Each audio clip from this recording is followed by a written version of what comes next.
everybody. It's Winter with the Shift Spotlight. And today we have a very special guest with us. His name is Walt Brown. He is with EOS Worldwide. He can be reached at walt@waltbrown.co. So, welcome to the show, Walt. Well, thanks for having me, Winter. All right. Now, before we get started into all of the goodness that you're going to share with us today, I have to tell you how excited Ken was to get your first hand-signed copy of your book that's coming out. So that's pretty cool. Why don't you just talk before we jump into things? What is Flower Power all about? Flower Power is about getting super clear role clarity in your accountability chart. Okay. So where a lot of EOS implementations fail is they really don't go deep enough into the roles-based deal. This is behind me. It's like a drawing that I did for a video earlier and like, sharing with somebody. So it's all about roles. And the reason why it's called Flower Power is there's a facilitation I use, right? Yeah. Peace. Flower Power. Flower, yeah, sorry. I don't know if that was kind of signed. You're going too long. But the Flower Power is the name of a facilitation I use, and it comes from in the facilitation. At some point, I've got on a whiteboard this little center circle with groups of words listed around it. And like if you were working with you, Winter, your name would be in the center. And I'd say, okay, now I'm going to be Bob Ross, and I'm going to turn Winter into a beautiful little flower. And I will circle the word groups, and then we turn those into roles, and we write purpose statements, and then we ask what tasks. It's just this super nerd deal. So Flower Power is not only a facilitation, it's a piece of software. Okay. Well, I do like being in the center, so yeah, I can tell that always on the screen. But so it's gone from the facilitation that my clients just absolutely love, that gets everybody involved, to a piece of software that captures it all, that they can reference. And it's just so, I do EOS really well and purely, but I try to take it to another level. Awesome. All right. So before we dive into your superpower, what it is that you do, why don't you tell us an interesting fact about you that people may not know? Oh, golly. Well, I raced sailboats competitively for like 30 some years.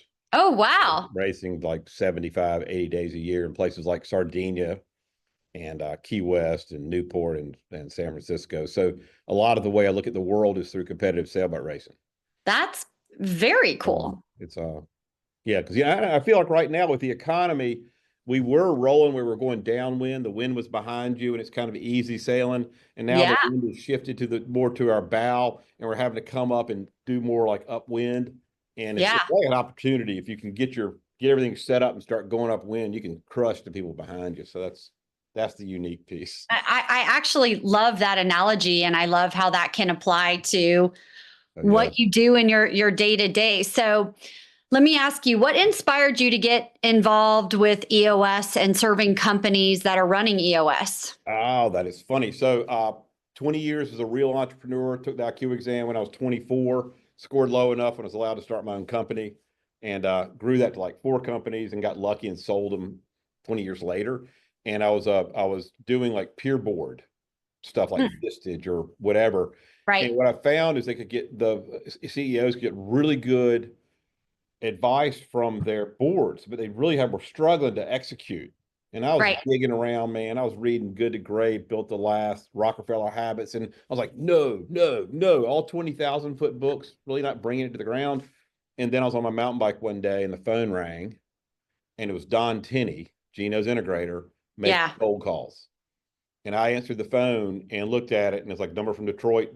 Got on the phone with Don. Don starts going off. I said, whoa, Don, stop. How'd you get my number? And he says, I Googled you. I sold a .com. And he goes, and he says, Googled you. I said, oh, really? What search term did you use, Don? And he goes, Business Coaches Raleigh. And I was like, I don't know what that is.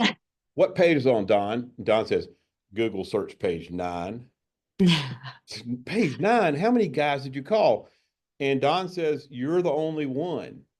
And it came from his heart. And I was like, you are sick. I love sick people. I'll talk to you. And then I brought it back, and I had 48 CEO clients at that point, and 9 of them went through it, then 27 went through. And, I got out of the coaching business and just hung my hat as an EOS guy since then. So been lucky. I've done taken 188 companies through the program, coming up on 1,700 session days. So it's unbelievable. So let's talk about those companies. You've obviously got some tenure. So what are the most common struggles you see your clients face when they first start implementing EOS? they are struggling with the rigidity of the implementations, Mm. kind of the masculinity of the implementations that kind of harkens back to the 80s. And so when you're doing pure EOS, it can have a lot of that going on. And so you have to be able to meet the client where they are and teach to the intent of the tools, and not necessarily be a parrot like rah, rah, octone following the rules all day long. That's the biggest struggle. Yeah. You see, I kind of come up with some passion here because that's what messes it up. And it's kind of holding the EOS back. There's a negative sort of rap that it's really too lockstep, or whatever you would call it, Winter. So, and there's always some resistance, right? From the person who decided to implement it, from the team members who don't buy into it. So, yeah. You're kind of masculine hitting heads a little bit. How do you overcome some of that resistance? Because, everybody knows they need change, but nobody likes it. Well, so you'll see the next book that you have a copy of. I don't think Ken has it, but it's okay. Well, is Ken going to get the first signed copy like you did on this one? Yeah, he can get the first signed copy on the. It's you called made the his book. day. I mean, this was a big. He came home, started talking about it, loves it, all the things, right? It really was right. It's the first one off the press. But the book is called Attract or Repel, and it's been picked up by Ben Bella Books, the same guys that are printing all of Patrick Lencioni's books and all of Gino's books. And it has a model in there called the 7 critical needs. And this comes from the work with my clients, and why EOS gets stuck is our employees see it as EOS is being done to them, steamroller, as opposed to for them. Yeah. And so my clients are always looking through the lens of the 7 critical needs. And this comes from a lot of work with millennials and zillennials, but every human is coming to work. And in order to be happy at work, they want to know that they belong. Right. You set that up with the core values and skills, and they want to be in the know. They want to be able to say, I believe in where we're going. Right. Bought into that. And they also want to know exactly what they're accountable for. Yep. They want clarity, and they want to know how they're measured. Good employees want to know, hey, I'm measured. What's a good job? They want to know how the organization listens and how you're heard. They want to know how they can be involved in their own development. And ultimately, they want to know what balance looks like. How much job pay? What's the work life? And so we just call those 7 critical needs. And when you think deeply about EOS, the tools of EOS should support the individual to maintain positive alignment to those 7 things. Right. Then you can actually measure with a survey to see how aligned your organization is. And then you respond through the tools of EOS, where you're always flipping it. These are for you, not to you, for you, not to you. And that's where it gets stuck. And people who don't understand that that's the root, building trust and inclusion and engagement, that's the root of what EOS does. And you flip it there, people get it. Yeah. Yeah. I do love that way of handling it. Yeah. So you've obviously got a lot of experience with companies. Can you share a success story where you took a company, they started implementing some of these EOS tools, and they saw results? Yeah, well, you nowadays is what I'm doing. The 7 critical needs have been out since like 2014, so all of my clients have been coming through there, and we measure. Most clients have it's like a net promoter score. Start off at like a 42 if they haven't done EOS. Sometimes I'll do some takeovers from other implementers that have been doing EOS, and they're scoring a 62. And then as we go through and we anchor EOS in the 7 critical needs, their index goes up to around an 80. And when you see that 80 go up, their turnover slows down. It's just exactly like all the Gallup stuff. But 89% reduction in safety and 60% increase in quality. The bottom lines just every company's a little bit different. But I'm measuring bottom lines. I'm measuring net free cash flow. I was a CPA back in the day. You were a Deloitte person, I heard. So no, I was not. Oh. Okay, sorry about that. No, my background is in residential real estate and marketing. All right. But so we're, being an accounting nerd from the early days before starting my company, I'm like, we got to measure the numbers, but the people are the ones who are standing on the pedals driving the numbers. So, Yeah. as long as the client buys into the 7 critical needs and works really, really hard and commits to the measurement and improvement of it, it just flows right out. Turnover drops. I mean, it's just, and then it becomes a self-managing company. Everybody talks about 10x this, self-managing that. I'm like, dude, you get your bite index up to 80% where everybody's bought into those 7 things. It is self-managing. Yeah. Yeah. Hi there, this is Ken Paskins, the CEO of GCE Strategic Consulting. What's holding your company back? It's often blind spots in leadership, miscommunication, misaligned priorities, and untapped growth opportunities. GCE's 360 assessment provides crystal clear insights into your team's strengths and challenges. Then, one of our leaders will work with you to turn those insights into an action plan. Ready to build a stronger, aligned team that can execute against your vision? Learn more about our 360 assessment today. I do love your chart behind you. Talk to me about that. What's going on there? Well, it's a very nerdly thing tying to the flower power. I would expect nothing less from a former CPA. Yeah, so we're retiring to the flower. So what we have here is a roles-based accountability chart. Companies roll on rolls, seats roll on rolls. So if you think about it, there's the little circles I have drawn there.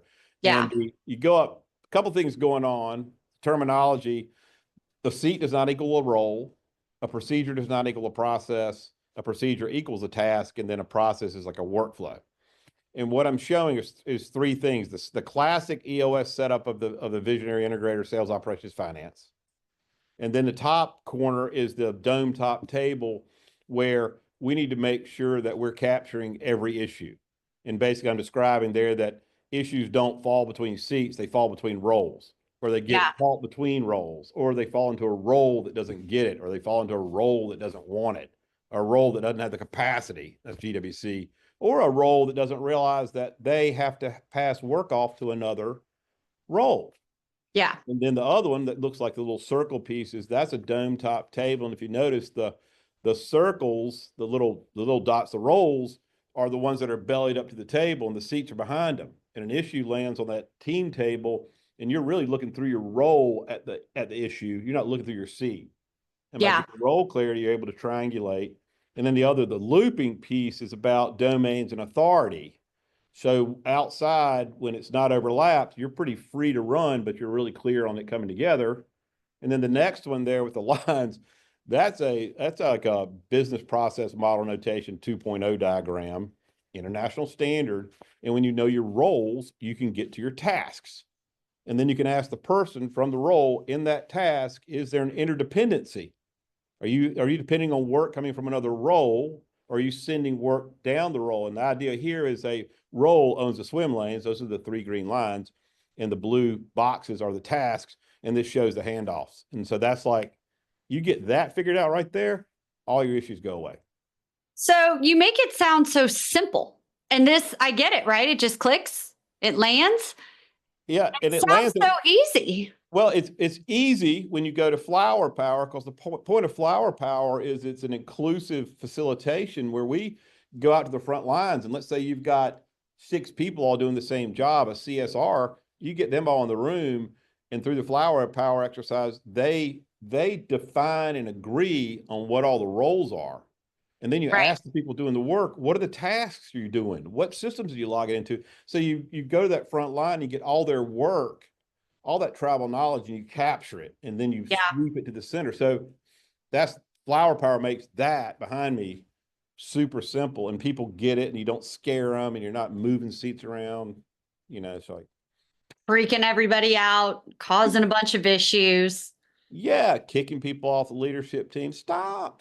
Let's make this a friendly thing. We're doing it for them, not to them. So yeah, you got it there. You saw it. Yeah, I'm ready to go. I'm going to go do this today. I'm like an expert now, pretty much. So, all right. So personally for yourself, what is the most unexpected business lesson that you learned along your own journey for a company that's considering implementing EOS, or just along the way? What is something you've learned in your own business? So we're talking about EOS?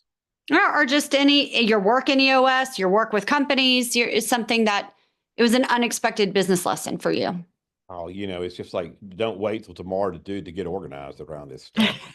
There you go. Yeah, I was pretty organized in just my company. It's the way my mind works. But, right now I'm running into some folks that they're kind of coming out of the woodwork wanting help because they've waited too long, and they don't even have clarity in terms of being able to make cuts to get themselves back to net free cash flow.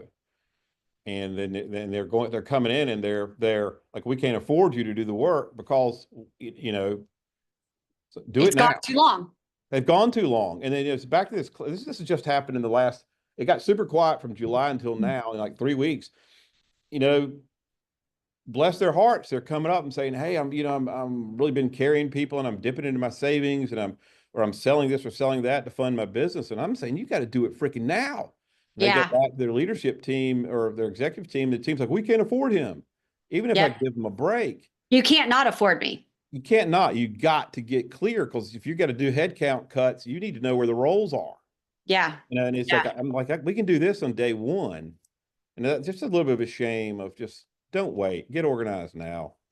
And I think what we see at GCE quite a bit is the people that wait too late, or the people that say, I just need to get out of the weeds before I can fill in the blank. And you don't know what the weeds are. That's all the reason why you need us now, because we can get you out of the weeds. So, they're too soon or too early. Very few people slide into this type of an operating system, with things smooth sailing, right? Yeah. Yeah. There's some reason they want to do it, but it's like, I've had some really great success stories. That one company I was talking about earlier, 1,800 people, they sold to MCOR, and MCOR goes around rolling up big companies. And they said that this company was the most organized business they've ever bought, and that they were 2 more multiples on top of it. Nice. Just by having information like this behind, when you give a buyer, hey man, let me show you the way my company works. Yeah. It just adds, stacks. So. Okay, few more questions left. If a CEO visionary listening feels overwhelmed by this concept or this idea of EOS, what's one thing that they could start doing to gain more clarity about it? Praying. So if there's somebody, and it can be overwhelming, I think part of it is when you look to the intent of the tools. You go to the 7 critical needs. It's bite7.com, BITE 7, the number 7.com, and that gives you an overview of those 7 critical needs. And you're going to find that when you read through there, that was the dream that you had when you started your business. You wanted to surround yourself with people who belonged, who believed, who were accountable, who leaned into their measures, who were really like leaving the drama at home and were positive contributors to like the voice of the company, who were always developing, and who were balanced, leaving the drama at home. And I mean, we're trying to get back to that original dream. And I think if you embrace that, to know that that's the end state, then it really takes a lot of the other like fear and worry out of the way. Does that make sense, Winter? Yeah, 100%. Yeah. So, Uncle Walt, I believe you are giving something away today. Why don't you talk about that to one of the first people that reach out? Yeah, well, just whoever, if you watch this thing and you want the books, we send you the books. I'm always happy, because it's important. So reach out, say, hey, Walt, I want a tractor rappel. Okay. We'll send you a tractor rappel. Or, hey, Walt, I'd like to learn more about flower power. I'll send you a flower power book. Or you can send me Seeing the Invisible. And what Seeing the Invisible is a strategic, like I believe strategic thinking is the mental process of going into the future and mapping a path back to the present. And I've written a book that overlaps like sailing and business. Sailing is the wind, you can't see it. Just like business, you really can't see the markets. You can only like see the indicators. But just say, hey man, Walt, send me your books, and I'll be happy to do it. Spread the word. Okay. So as we finish this, what's something I didn't ask that our listeners need to hear, just from your own point of view? I wanted to answer, what's your favorite color? Green. What's your favorite color? I was going to say orange, maybe. No, absolutely not. It's just like, that's from Monty Python. What's your favorite color? Green, no blue. And he goes, okay, so that's I really literally lean into the 7 critical needs and really challenge your accountability chart to a role level. Right. Doing it. I mean, that's like the 2 things, and then it's magic. And if you're Okay. at the conference, we'll see you there. Yeah, awesome. Okay, so if you want to reach out and hear next steps of how you can work with Walt or have a conversation with Walt, he's at walt@waltbrown.co. Yep. See you. All right. Thanks for being here. We really appreciate having you on the show. Thank you.